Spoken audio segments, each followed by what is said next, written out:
Hey y'all, we are back with another Mighty Multimedia Reviews. This time we are going into Netflix's Avatar: The Last Airbender. So this is the live action remake of the acclaimed animated show. So we'll get into some of my deeper thoughts, mostly criticisms, unfortunately, here in a little bit. But I want to start off with some positives. There's definitely some positives coming out of this. Again, a little bit on the unfortunate side. I think a lot of these are more aesthetic rather than below the surface. But just to first get into some positives of things that this show, this adaptation, adapted well from the original.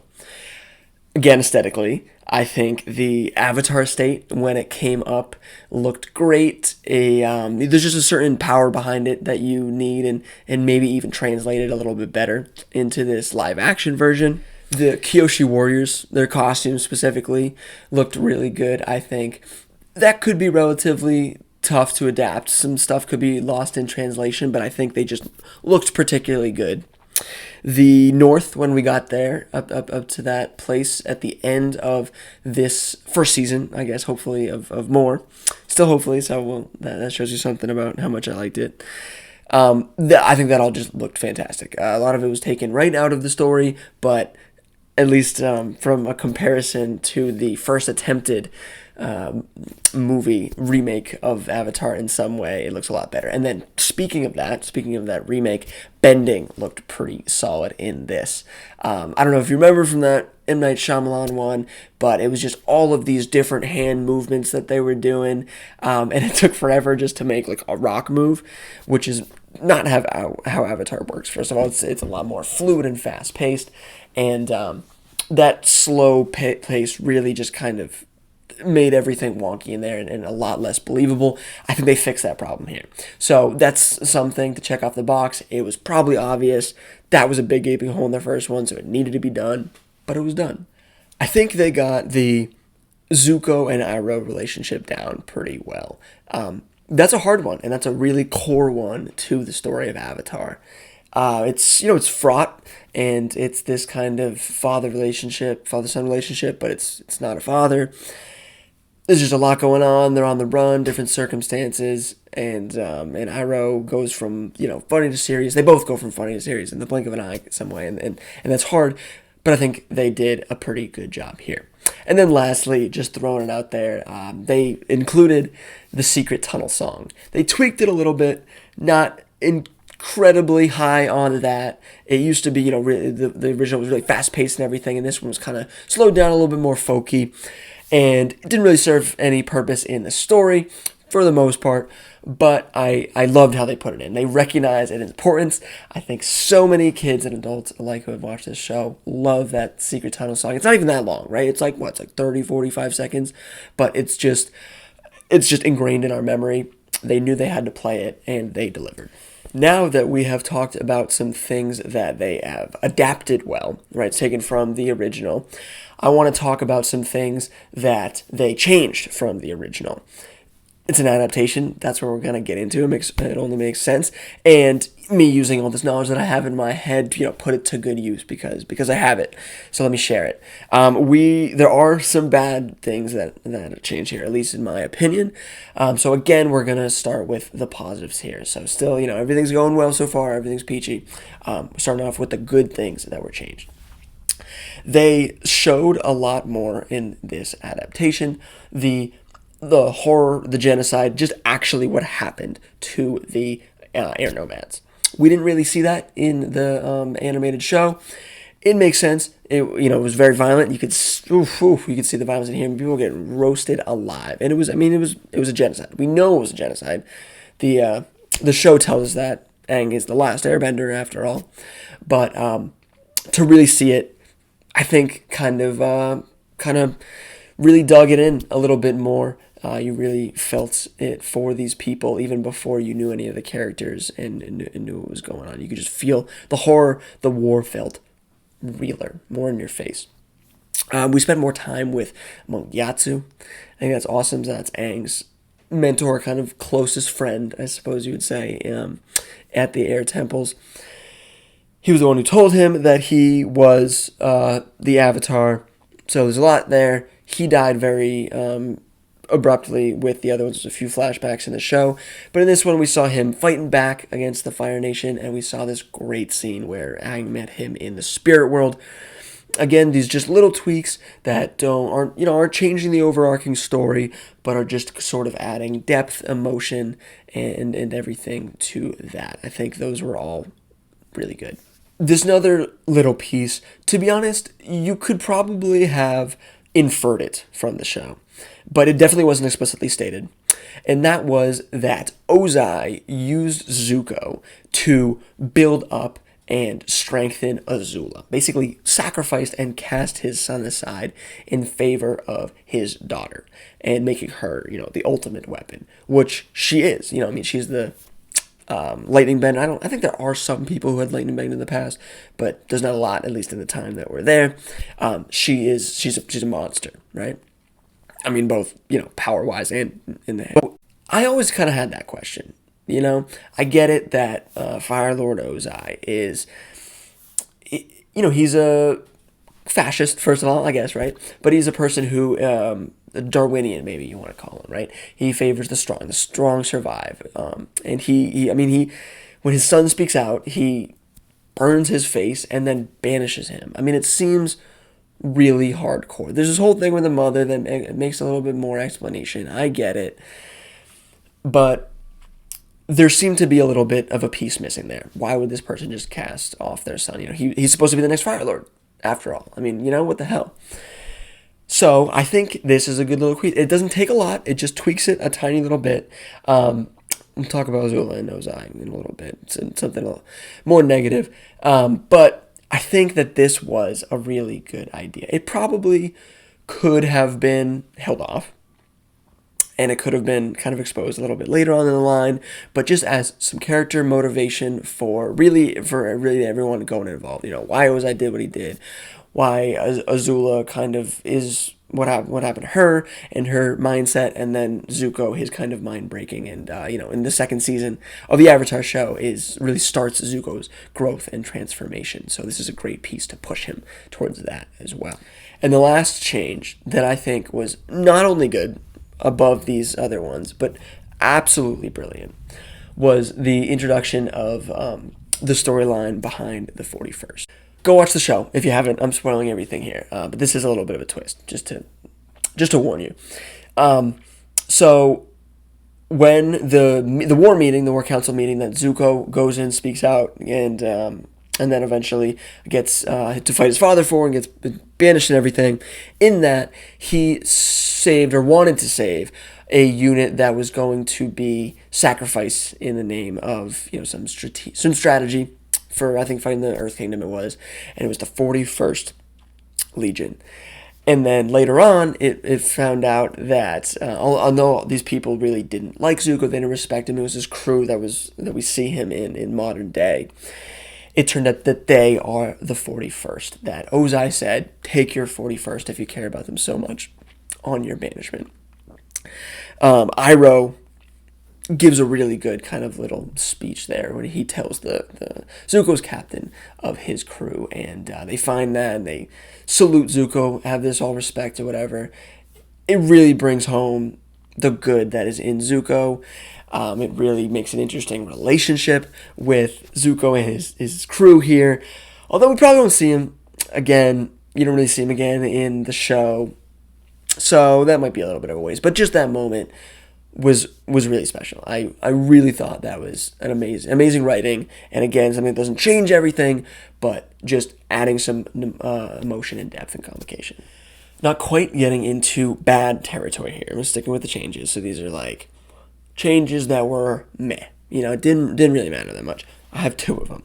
So the first one is important. I heard a few people really gripe about it. First one is that Aang didn't run away when he got frozen, right? So Aang is just taking Appa on a ride to clear his head when he gets frozen in ice for those 100 years. In the show, the original show, he is running away. He's scared from his avatar duties and everything, and then he gets frozen. Yes, it's different. Does it really affect anything? No, I don't think so. I heard some people gripe about it. They said they watched the first episode, or some of the first episode, and said, he didn't even run away. This is ridiculous. That throws everything off. I'm not watching that. Think about the real show, the show back in the day. And it's in the title card, like, when the world needed him most, the Avatar vanished. Sure, yes, that's true. But after a while, it doesn't really matter. I mean, they're in the whole plot. They're all together. They're trying to fight the Fire Nation. Yes, it comes up a few times that Aang feels guilty about running away. But it's not going to affect too much. I really, that's not his motivation. It doesn't matter that he ran away. It matters that he wasn't there in the end. So, I don't think that is as crazy as everyone is going on about. I think it is a lot more meh. Maybe I would have preferred the original way, but it's not something to go screaming about or a reason to stop watching the show or hate the show or anything like that. The second kind of meh, and it's because it has two sides of the coin, is in this, Aang brought Katara and Sokka into the spirit world. That did not happen. I don't think it ever happens. I don't think anyone other than the Avatar ever goes into the spirit world. In at least in Last Airbender, there's some other people. There's some more shenanigans in the spirit world in later ones in Korra, but that doesn't matter. So Sokka and Katara go into the spirit world. They accompany Aang in this show. And that's cool. It was kind of fun. Aang had to rescue them, so that was interesting. But I don't think it makes any sense. I mean, that's not... The Avatar is the bridge between the two worlds, the physical world and the spirit world. So he's the only one who can do that. So it doesn't make sense for other people to do it. So I don't know. That is what it gave some interesting twists and everything to the plot, but at the same time, it didn't make a lot of sense with the just inner logic of the show. So that's why it's a meh. Okay, let's kind of round this little section out with the changes from the original that I thought were not good, were bad. Two little, smaller things. Iroh killing Zhao at the end, just a waste. I don't know. There's just this really good moment where Aang in his spirit, when he's intertwined with the ocean spirit and everything, is the big monster, and he takes Zhao, and Zuko tries to save him, but he doesn't. You got it a little bit here with the bridge. It just wasn't the same. That was just a missed opportunity, just a bad change. Also, another waste was the owl spirit of knowledge. They just saw him in the spirit world and talked to him a little bit. And he gave him a little bit of the lowdown, just basically said the spirit world is dangerous, watch out. Maybe they'll bring him back. Doesn't really seem like it. So I think that's a gigantic waste. Okay. And then the just the worst thing ever. I just can't believe they did this. Whatever. This is just bad. This one thing is particularly bad. Is introducing the villains of this story a whole lot earlier than the original does, right? In the original, it's very well-paced, builds up logically. It's so well done, right? So the first season, or book, whatever you call it, book one, you have Zuko and Zhao as the villains. In season 2, book 2, you have Azula. And then in season 3, book 3, you have Ozai. You don't really see the next villain. You don't see Azula or Ozai. They'll get talked about, but you don't see them until they are the new villain, the people you have to worry about. By doing that, the show really built up tension so extremely well. By not knowing these people, by having them in shadows, it felt a lot more uncontrollable. The world was confined. You're only seeing so much until the world slowly expanded when the creators wanted them to, when it was their turn, right? Because if we're dealing with Zhao and Zuko, they should be the scariest people that you know. In this, we saw Azula, we saw Ozai. I think we saw them by the first or second episode. So we see them, we know who they are. They're not scary phantoms who may come and cause problems in the future. They're here. Right now, they're human. We can see them. And they kind of overshadow Zhao and Zuko. They make Zhao a kind of lowly guy, and Zuko is Zuko. I think they do a good job with Zuko, but having Azula and having the Fire Lord over their heads already in this just totally undercuts so much of what Avatar is. It's just a damn shame. I think it has to go towards our modern attention span, probably. We just, you can't keep it, can't keep focused on something. I don't know, if you did it right, like Avatar did in the beginning, it shouldn't have been a problem. There's only eight episodes in this season, so it's not like it's going to be that long. It's not like just Zula and Ozai's stuff really brought the story too much. I was really disappointed in this one. I thought this was a bad idea. This was a really bad change. Okay, I want to take a moment to talk about characters. For the most part, I think a lot of the characters were well done. Again, with the specter of M. Night Shyamalan's kind of failure of this adapting Avatar kind of on their mind. They needed to get some people right? You needed to get Zuko right. You needed to get Aang right 100% of the time. You needed to get Katara right. I think they got a lot of those characters right. So kudos to them. The two characters that I don't think that they got right, definitely not perfectly. I don't think they screwed them up, but just didn't get quite right, was Sokka and Uncle Iroh. They are, to be fair, I think the hardest characters to get right. Absolutely hardest characters to get right. Because this, the show, the animated show, the original show, is very, very comedic. And the balance between comedic and serious, between specifically those characters, is a hard one. Is a hard one to cast.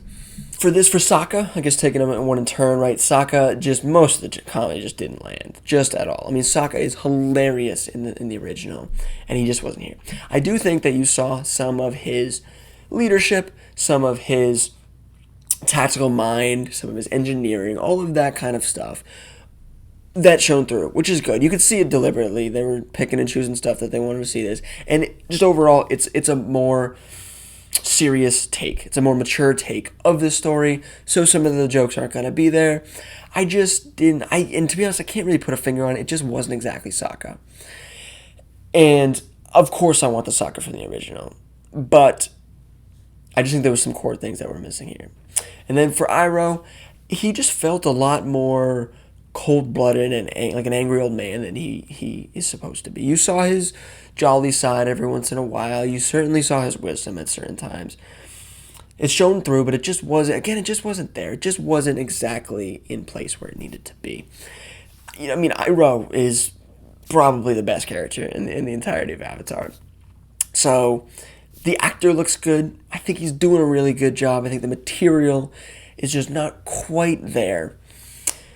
And so we're going to talk about something soon. That's basically my big problem with this show. But it's just these two characters. It was just really sad. I love them. I hold them very close in my heart. I have hold them high on my boards of kind of, best characters out there. And it just wasn't quite there. And without having those characters in this show, it fell a little flat. Okay, this is the last big section here. This is basically just kind of like the structure of the storytelling and storytelling decisions. And for the most part, I had a very big problem with this. At first, I do want to say it started off pretty good, pretty tight, pretty okay.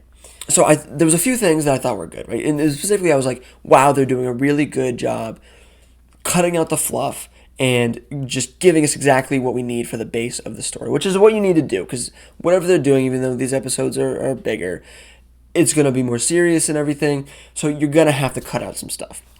So two early things with that was Avatar, Aang took Zuko's journal that had a lot of Avatar-related things that he was able to learn from. Didn't happen in the original. It cut out a lot. And Aang could just learn whatever he needed to learn from that. The other one was that Gran gave Katara the waterbending scroll. There wasn't a whole lot to do with that in the show. I think it was like the one episode when she stole it from the pirates. But again, it just cut out that fluff and got us directly to the story, what needed to go on. So that was good. It was really streamlining. After that, it went downhill so fast. So fast. Okay, so I'm gonna read these just because it's a list, and I don't want to get this wrong.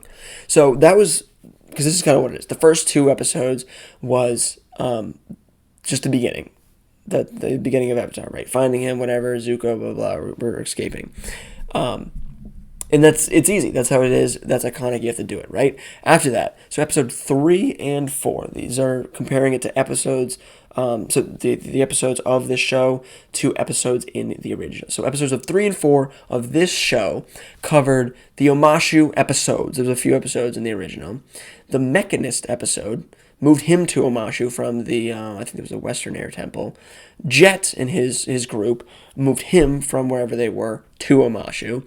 Secret Tunnel moved that from wherever that was to Omashu. And then just throw it in the Iroh getting captured, which was like freaking 3 minutes. There's, when those bad Fire Nation dudes were on those like giant lizard crawler things. That is 5 episodes that they just shoved into 2 episodes here, and had to change a lot of the location and everything, which didn't ruin everything, but the Mechanist and Jet really got commingled there. Okay, so before I get into it, let me do this other one, and then episode 5 and 6. I think even worse, to be honest. So that had the Forest Spirit episode, where they went into the where Aang went into the spirit world, this time with Katara and Sokka. The Roku episode, where he went to seek advice from Avatar Roku, and it was in the Fire Nation. That was interesting. The Bounty Hunter with the giant mole, which was really cool. That did look good. Ko, the Face Stealer, the spirit in there.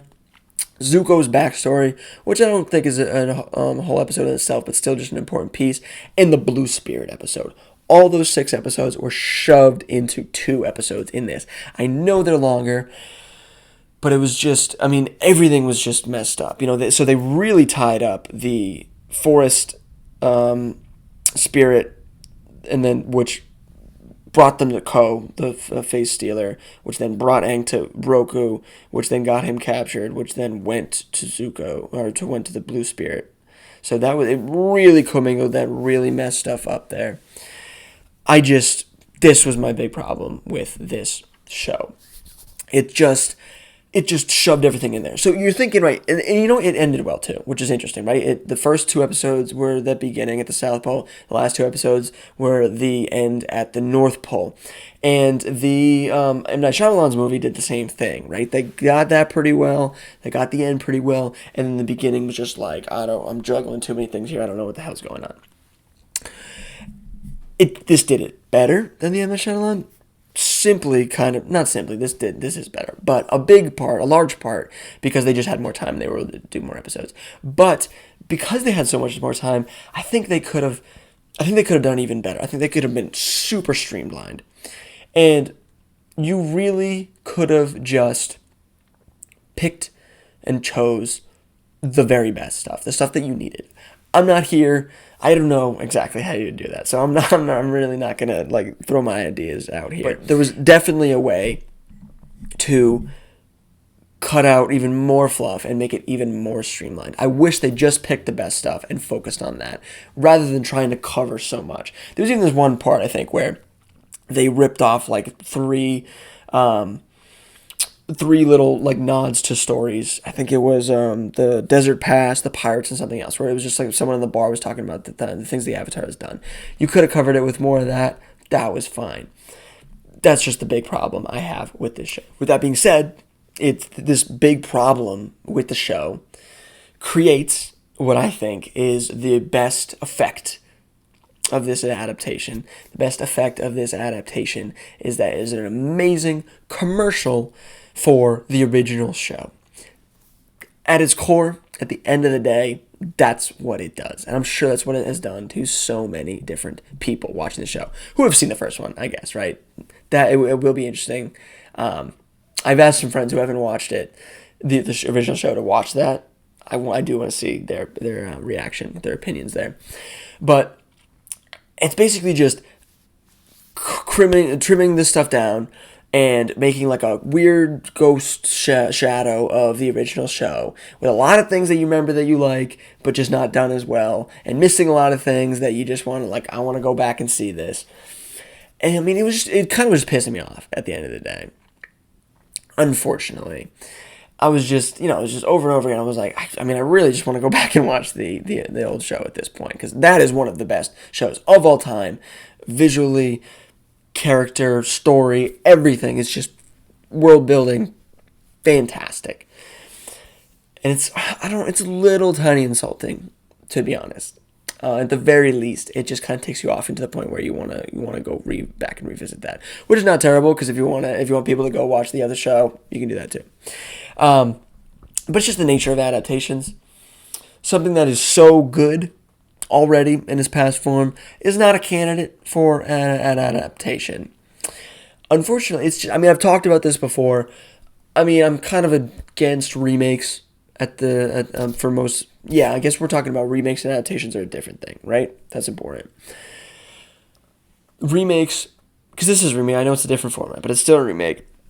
Remakes shouldn't be the norm. They should not be the first thing that you go to at all. But if you're going to do it, if you're thinking about a remake, you should really only remake something that was a really good idea, but its execution wasn't amazing, or it was limited for whatever reasons, that you can, through this remake, make it better, improve on the project, give it to a new audience, things like that. And on this, that's not really what this did. The first show is not even that old, first of all, and already perfect. So that's the reason they shouldn't have done it. With that being said, I love Avatar so much that I hope they keep going, and I hope they do the rest of it, just because I want to see what they did. And you can always turn it around. You can always change it up a little bit. Still looks great. Like I said, a lot of the aesthetics work well. A lot of the pieces are working well. It's just, we just already did it. It's not going to be as good as the original. So from a studio perspective, or more of an artistic perspective, why would you make it? From the studio's perspective, we're making money from both people watching this one and making this want them to make the audience go and revisit the original series. So, that's what it is. Really, backed and set upon this path by money here. It's the way the world works in many ways. Still a huge, giant Avatar fan, so glad this was out here. Glad I was able to watch it. Glad I was able to talk about it. Really go back into, again, one of my favorite shows ever. I hope you guys enjoyed it. I'd love to hear your thoughts about this. I know a lot of people talked about it, so I'm sure you have thoughts. But that is going to be it from me. I'm done for today. Signing off.